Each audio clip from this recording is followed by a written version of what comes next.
Salve, salve! Sejam todos bem-vindos ao canal do professor Alex Nina. Hoje nós vamos falar do FEMEA, que é Failure Mode and Effect Analysis, em inglês, traduzindo, análise de modo e efeito de falha. Foi uma ferramenta desenvolvida pelo Exército Norte-Americano em 1949, embora alguns autores dizem que foi a NASA que desenvolveu posteriormente, mas a datação mais antiga é essa aqui, tá? Visa eliminar falhas, problemas ou erros potenciais ou conhecidos do sistema, projeto, processo ou serviço. Isso aqui é importante, olha, antes que eles cheguem ao usuário, ou seja, ainda na fase de projeto. Então, eliminar falhas antes que elas de fato se concretizem.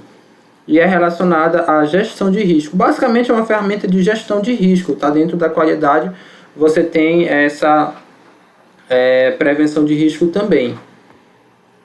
Então, os tipos de FEMEA mais utilizados: você tem FEMEA para sistemas globais, FEMEA do processo, FEMEA de serviço, FEMEA de estrutura ou produto. Então são vários tipos, alguns são aqui os mais conhecidos. Desde sua criação surgiram vários modelos também de FEMEA.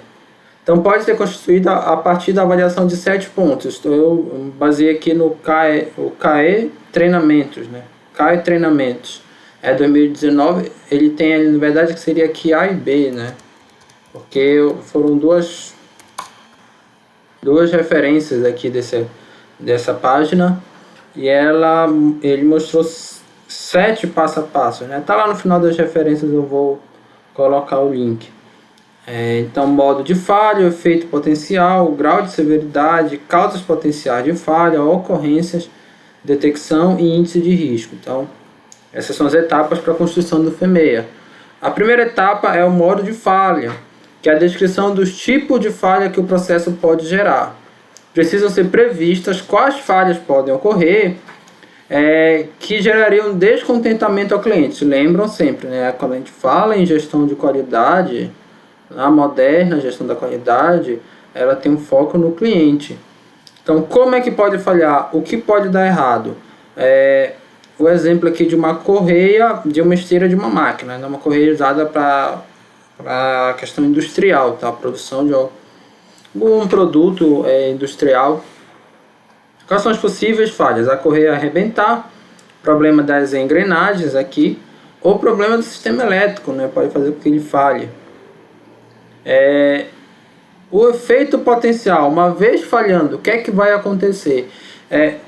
Para quem tiver curiosidade, a gente está falando de gestão de risco, tem uma playlist aqui no canal, que é da disciplina Análise de Risco Ambiental. E lá nas primeiras aulas a gente fala sobre risco de forma geral, porque os mesmos conceitos de risco são usados em várias áreas, seja na gestão empresarial, seja na gestão ambiental, na gestão de desastres naturais.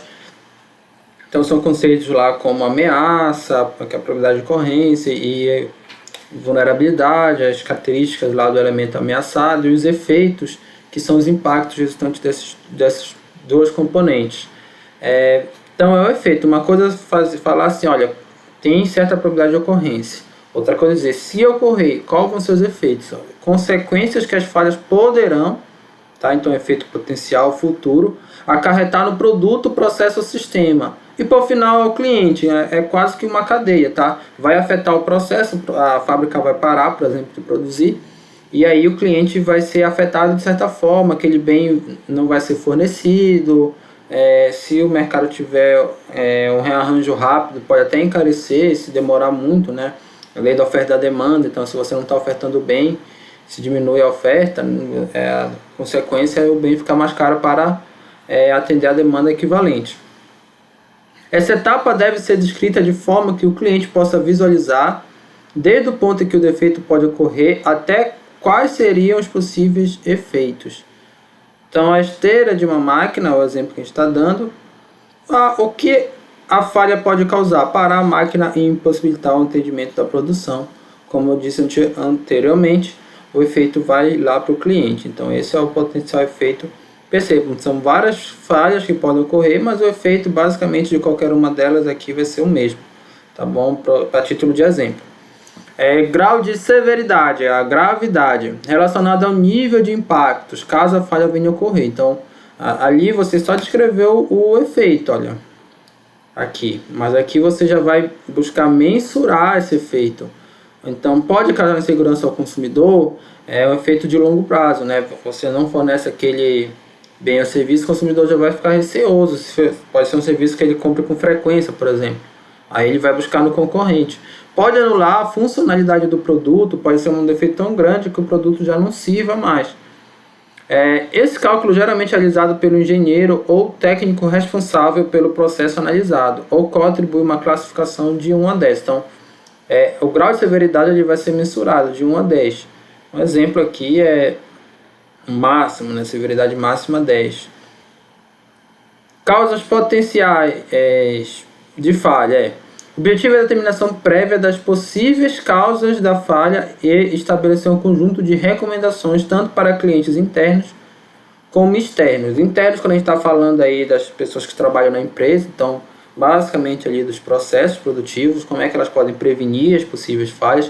E externos é muito comum, quando a gente compra um produto, sempre vem um manual e às vezes vem até uma classificação de falhas que pode ocorrer. Muito comum com modem de banda larga de internet. Então lá diz, né, olha, se estiver falhando, você desliga e liga, espera um pouco que a internet vai voltar. Ou já são recomendações padrões, né? Isso tudo faz parte do FEMEA. Então essas recomendações elas são padrões, não é aquilo que vai ser dito para todo cliente fazer caso ocorra uma falha. A equipe responsável por elaborar o FEMEA determinará quais ações corretivas serão recomendadas aos contratantes ou clientes, tá? Então, olha, o que faz com a correia arrebente? O excesso de carga. Então, isso na fábrica industrial, né? A fábrica industrial é até redundante. Mas é claro que vai ter recomendação lá na indústria para você não sobrecarregar ali a correia, porque ela pode quebrar. Ou pensando numa bicicleta, né? Para você não forçar muito, porque também a correia pode quebrar. Ou para você... A correia ela enfraquece quando a bicicleta pega muita chuva também. Frequência é o número de vezes que um tipo de falha pode ocorrer num determinado intervalo de tempo. É baseado nos registros históricos. Então já estou ali há 100 anos naquela fábrica e eu percebi que uma correia principal arrebenta a cada 3 anos, por exemplo. Tem uma frequência aí que eu posso calcular. Isso eu posso transformar em probabilidade de ocorrência de um evento por métodos estatísticos. Tá aqui, inclusive eu nem olhei para cá, tá? Eu dei, por exemplo, na verdade aqui eu coloquei uma vez a cada 3 anos, ele colocou 3 vezes a cada ano, então é mais frequência. A frequência é maior, tá? Então quer dizer, o risco é maior. Se a frequência aqui de 3 vezes ao ano é maior, o risco é maior também. É importante você mensurar essa frequência. E a detecção, serão dadas informações sobre como detectar a falha do processo. Então é estimativa pelo índice de detecção de falhas, probabilidade de se descobrir o erro. Visa a criação de mecanismos de controle de processos com verificação sistemática de indicadores. Então, olha, no caso da esteira, você faz uma checagem do volume de carga colocado na esteira, indicado pelos fabricantes. A lentidão da rodagem, está lá a esteira. Se você, aliás, até melhor do que o volume seria o peso, né? Você mensura o peso das cargas que estão sobre a correia, aí você já vai, uma forma de controlar, opa, passou do peso limite, vamos tirar a carga. Ou então, se a correia começa a ficar lenta, já é um indicador que tem uma falha, você detecta. No carro isso é muito comum também. Meu avô, ele era mecânico, pelo barulho do motor ele já sabia onde é que estava o erro, né? Também ele era um expert. Eu não entendo nada, mas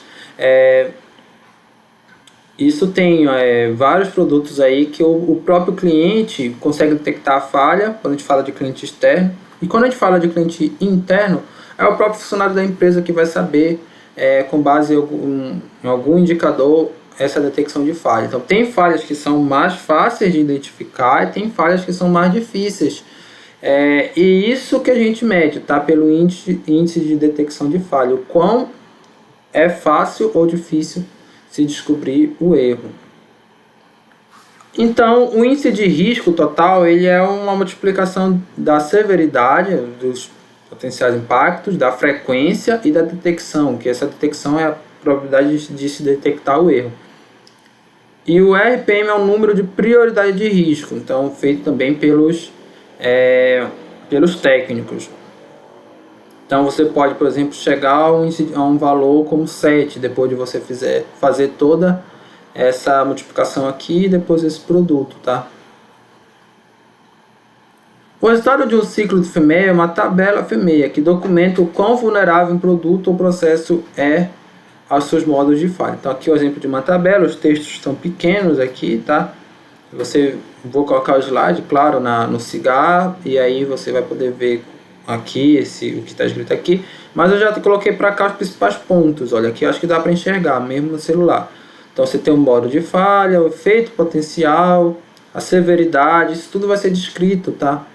Quase que não é bem é um formulário, né? Como se fosse um formulário. A causa potencial, a frequência, a priorização.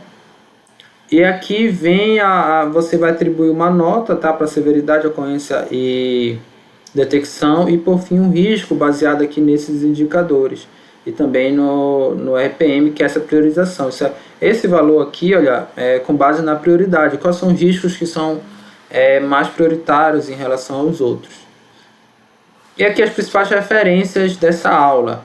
A apostila, gestão de qualidade e confiabilidade dos Santos. E aqui as duas páginas, né, do CAE Treinamentos.